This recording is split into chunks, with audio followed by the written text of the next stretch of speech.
Welcome to The Jump. I'm Rachel Nichols. This is our insider, Israel Gutierrez, and I'm beyond excited today. We will have two of the greatest NBA players of all time joining us, and we start with the one and only Kareem Abdul-Jabbar. Yeah. All-time leading scorer, six-time MVP, six-time NBA champion, 19-time All-Star, which I guess is like, I mean, all the other things on the list are so big, but that one still always gets me. 19-time All-Star. That's, impressive.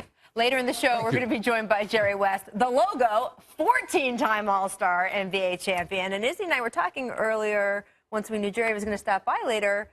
I think people realize you guys crossed paths with the Lakers. Yeah. There are some of the youngsters out there who don't realize Jerry West coached you your first 3 years with the Lakers, including your MVP season, and you've known him even longer than that, right? Yes, I met Jerry when I was in the 9th grade. I was 14 years old. And the Lakers used to practice at my high school gym. Which is amazing, by the way, in and of itself. Yeah, it was only 12 blocks away from the old Madison Square Garden. So it was convenient, and a lot of the teams practiced there, so I got to meet a lot of NBA players when I was still a little snot-nosed, I don't think you were ever a little anything. Skinny, I'm skinny. Skinny, there we go. There you go. Well, I will say, last year, we spent so much time on this set talking about the Warriors chasing 73. This year, obviously, the story that's captivated everyone is the MVP race. You have folks, the ballots are out right now, so you have folks making very passionate arguments for Russell Westbrook, James Harden, LeBron James, Kawhi Leonard. And let's be honest, part of why this has turned so contentious is this is our most important award. I mentioned Kareem has 6 of them, yet no one can even agree these days what it is for. With the rise of so much analytics and stats, we've got questions of, is the award for who's the best player in the league? Is that what most valuable means?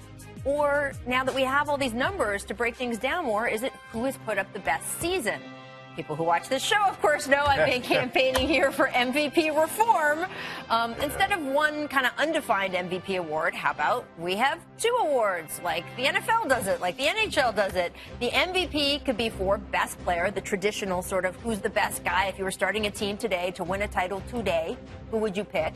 And the other award could be for best season, sort of those statistical sort of bonanzas that we're now seeing. Is this? Do you support this at all? Do I have any leg to stand on from one of the greatest of all time? No, I think you absolutely do, because sometimes you got to kick around just why do we give this award and how do we come about with the metrics for it, So part of it has to do with leadership, and then part of it has to do with individual talent, and another part of it has to do with the success of the team.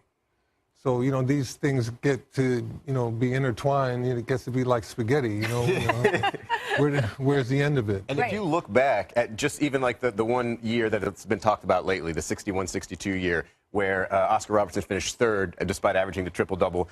Wilt finished 2nd despite averaging 50 and 25. And then 1st was Bill Russell, because value was what they used, and he was a champion, and he led his team to championship, so he won that MVP. If you were to do that now, you would probably say, okay, in terms of value, LeBron might win it every year until he falls off. But, best statistical season. I'm not a big fan of it. I like the idea of sort of debating the value or what the word value means in MVP, and like to have one single award.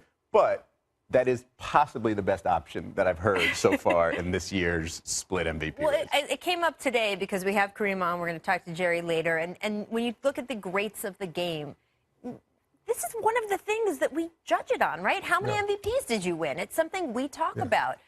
Kobe Bryant won 1 MVP. Steve Nash won 2.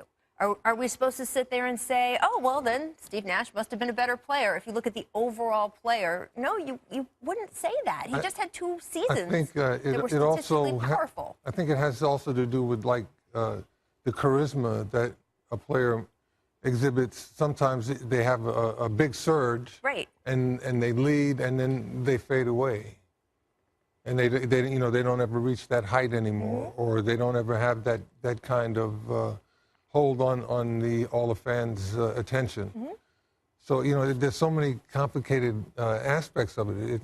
It's hard to, like, pick one set out, because everybody's going to say, well, what about this issue or that issue? Or with Kawhi, everybody says, what about defense? How do we measure that into the equation? But see, that's what, if you saw my amazing graphic that our producers came up with, you have Kawhi and LeBron on one side, because that's really your best player discussion, right? Sort of who is the best player in the game today. Right. That's taking into account offense and defense. It's taking into account leadership. It's taking into account overall value, winning, things like that. Then you have on the other side best season. Again, with the rise of being able to break down a season analytically in a way we've just never been able to before. We can, the triple-double, as we like to say, didn't exist when Oscar Robertson did it for a season. Right. We weren't counting stuff like that. I've heard Tom Haberstroh on our air talk about James Harden, and if you calculate not just the points he's scoring, but the assists that he's contributing that lead directly to points, and you can sort of take that all together as the greatest offensive season of all time. We didn't have it. They're two different discussions all of a sudden. I played with a guy, Bob Dandridge. Awesome defensive player, never got credit for it. Mm-hmm. But we played people, and the guy he was guarding all of a sudden was scoring half of his season average. Right. And he never really got credit for it. Won world championships with us in Milwaukee, and then again with the Bullets. But he never really was recognized. And if he played now, they'd see what that was all about, because it was consistent and went throughout his whole career. Yeah, absolutely. Yeah. All right, so Kareem is supporting my idea, I think, now. If Kareem Abdul-Jabbar says it's okay. I mean, that's good for you. I don't know if everybody's going to be on board. Over, yeah. We need to keep discussing, why we do this. Thank you very much. It is important to look at what we are doing. We're going to take a quick break, but we have so much more to come, including an appearance from the great Jerry West. Right. It's going to be good looking up here. See you guys in a minute. 5, the Busher shoots, hit, with 3 seconds to go. 2 seconds, 1 second, West throws it up. West throws it and makes it. Robertson throws to Kareem, 7 seconds. Michael, the sky. Kareem with a big pressure shot, nothing but net again.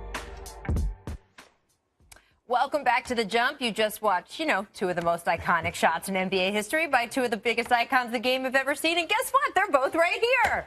It's very nice. Kareem Abdul-Jabbar, Jerry West. Welcome, Jerry. We're thrilled to have you. Jerry is here on behalf of the College Basketball Awards presented by Wendy's. Those are going to be 8 o'clock tonight on this very network, ESPN2. I want to talk to you guys, though, about triple doubles. That has been a huge storyline this season. Look, we know Westbrook has tied Oscar Robertson's record for triple-doubles in a single season. He can break that mark tonight. Kareem, of course, you played with Oscar. I didn't want to bring this up right when you got here, Jerry, but I do know that you and Oscar won your first title together, beating Jerry West's Lakers along the way in the Western Conference Finals. So, Well, Jerry repaid the favor the next year. Right, that's true. Yeah, it was good times. I actually didn't play Kareem. You didn't know? I was hurt. Oh, you were hurt? Really? That's right. Well, you did. Somebody impersonating you was out there. You go back and look at the film. That's right. Somebody impersonating you was some out white there. guy out there impersonating. Shooting some J's and passing it to Gail, who shot the lights out. Gail shot the lights out that series. Yeah.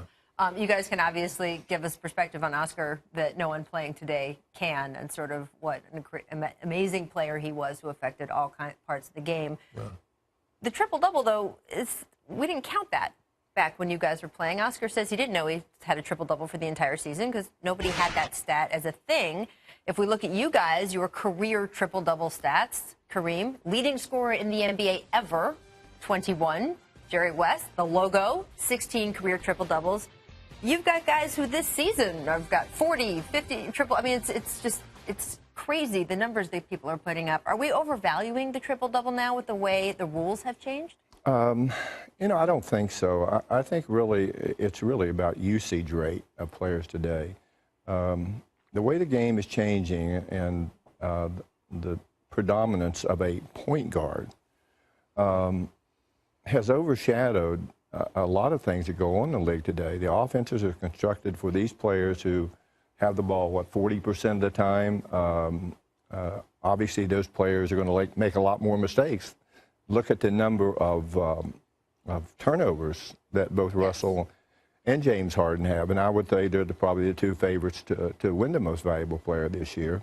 But it also tells you coaches' reliance on teams that maybe don't have quite as much talent as other teams. But Russell Westbrook, an amazing player. His almost ferocity on the basketball court is second to none that I've ever seen. His amazing energy level every night. He brings it every night. And if you look at Houston, Mike D'Antoni, who has been a couple of different places, I've always thought he's a terrific coach, but no one wanted to realize that the game was changing. You have big guys, you know, Kareem, for you would dominate this league today, completely dominate, and no one could guard you because your footwork was magnificent, but you had a shot that no one could defend, no one. And the league is just changing. The one thing I will say is that there were more shots taken when Kareem and I played. Yeah, a lot more shots, okay? Higher. There weren't any three-point shots. We did not have the three-point line.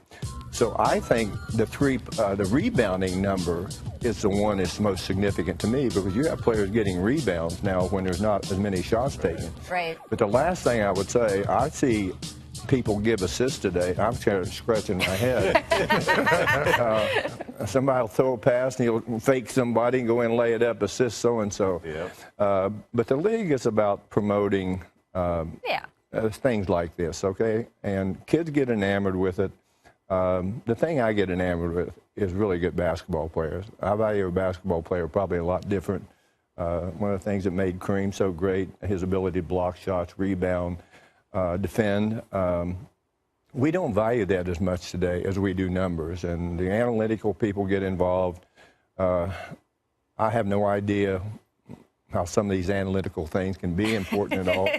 If you have a horrible team, I don't know how anyone can have a plus during the regular season. Right. You explain that one to me, okay? I cannot. And again, I'm not trying to demean their accomplishments and what they bring to a team. To me, it's a great teaching tool. Right. Where the kid is weakest, and also for a coach, it might be a great tool. But I don't know how you could ever draft a player. Well, you mentioned that somebody with Kareem Skyhook, what they would do in the game today. Kareem, how has no one else developed this? I mean, Cliff Hagan shot the hook shot. He's forward, but he used it and to great effect. And you know, I saw him playing. That's really how I, it's kind of like a hybrid between him and George Mikan.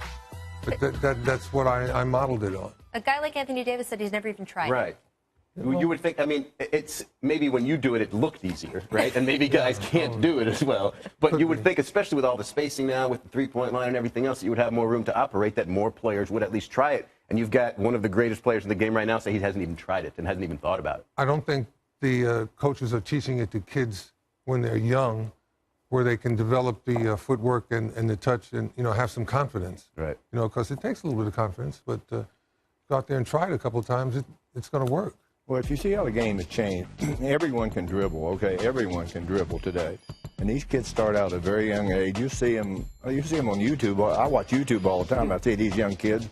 It's amazing what they can do with the ball. By the way, that's a sentence that I never thought would come out of Jerry West's mouth. I watch YouTube all the time. And, okay, continue, please. Right. And, I see how they dribble, and they're mocking what they see today. Every kid in this country who is a basketball fan, they marvel at the ball handling ability. The ball handling ability has changed so much, and it was almost like in its stone ages when I played. Really? Everyone passed the ball. There was no dribbling back between the legs.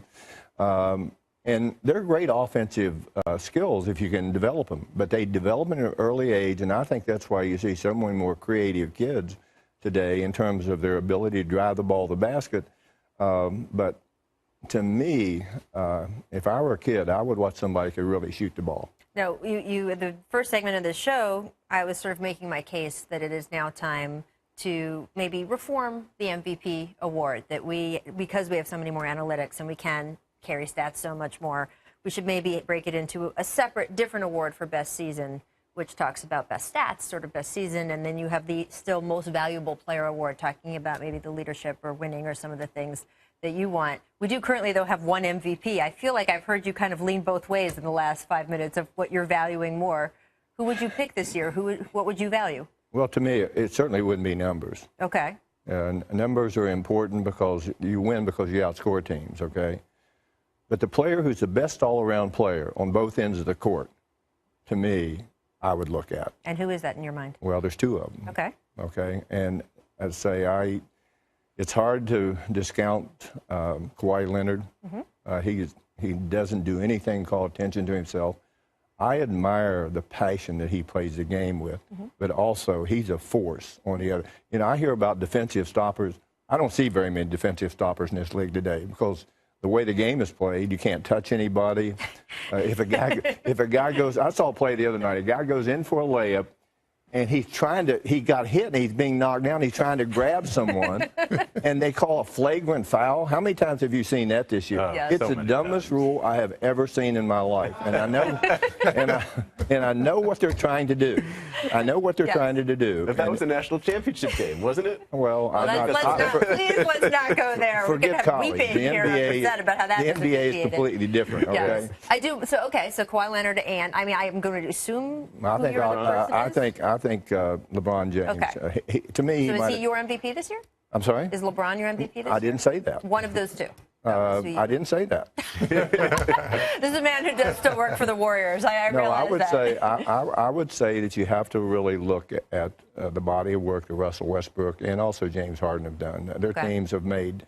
When Russell started the season, he loses his sidekick, and he's going to start playing for the Warriors again tonight, which I'm anxious to go see him play on Saturday night. But he loses a player of that caliber, and it just shows you his determination. And every night, it's something different with him. I always felt that maybe Michael Jordan was one of those unbelievably gifted athletes, but we're looking at a reincarnation of Michael Jordan, who might be a little bit better in terms of athletic ability. I mean, the guy's he's like a plastic man. You're giving that high praise to Russ. Oh my gosh, he's like a plastic man. Yeah, I mean, I love the passion he plays the game, but he has the ball a lot in his hands. Okay, he does. So he should be, with his ability, he should be there. And James Harden, same way. But I think James has got more weapons around him offensively. But it will be a close race. But there's 4 guys there that I really think that. So I can't get you to make a call? I wouldn't want to do that. See, it's Jerry West. I'm not going to press him too hard. Have you made your decision, Kareem? No. No? No. And, you know, I don't watch enough. I haven't gotten enough of a broad view of who might win. So, you know, I'd be biased. All right. Well, I do want to press you for one thing. As the logo of the NBA, I did want to ask you who you thought might be most deserving to be on a new logo if they were ever going to decide to do one. Before you answer, I want to give you some options, because this logo right here, that I think is a good logo. Oh yeah. Right? I was getting ready to say he would be a pretty good one, and right? the Jumpman logo. Right. Well, this is okay. So next. We have funny. You should mention that, Jerry. Yeah. We thought this would possibly be a good logo. We also have the LeBron James logo, right? Okay. That's pretty good. Well, Pretty recognizable. he needs to be a little bit higher. With his dunk, okay? We could have multiple players on the logo, right? If you were going to go LeBron, then you could also have the blow. No, I think right? we know what that is. I think that's perfect for today's probably NBA. not going to be the good logo. Jerry used to have the flat top crew cut. Though. That's right, yeah. Right? You know, I've got older. I let my hair go blonde and Looked everything. like he was So in now the Marine Corps, Blonde. you know? I have to be act my age right now.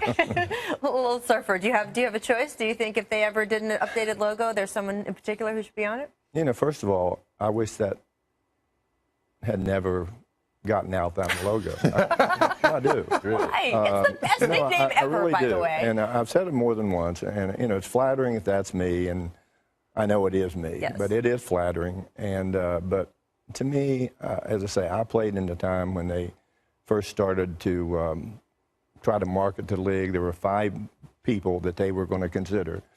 And I didn't find out about it until, well, the late commissioner told me about it, Walter Kennedy. And then, obviously, the New York Times had a big article about it. But, again, it's flattering, but it's also, I think, if I were the NBA, I would be embarrassed about it. I really would. Why? Because, I don't know. I just say, I don't like to do anything to call attention to myself. When people say that, that's just not who I am, period. Wow. And if they would want to change it, I wish they would. In many ways, I wish they would. Really? Yes. You'd like to see them change it? I would. And yes. do you have a pick for who you would like to replace it? I would be biased. I'm not going to say. You're allowed to be biased. He's maybe right they, maybe they could put the commissioner on there. Okay. Adam Silver would look great. How did we not think of that one? How did we not think of that one? Just the head. I mean, he does have a distinct head. We have to take a quick break. So much more to come with this amazing group here. But first, here's our distant replay. This date in 2006.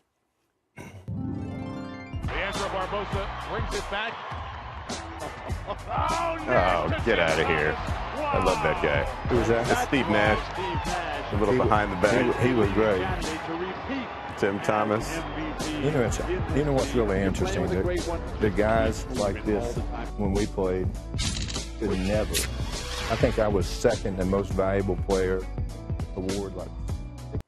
Time to check out these value players brought to you by Carfax. Jimmy Butler dropping a triple-double last night against the Sixers. 19 points, 10 and 10 assists. All right. Wanted to thank you guys. I can't believe we've had you here. Please come back. Honor for me and Izzy. Yes. Bye, guys. Sports Nation's next.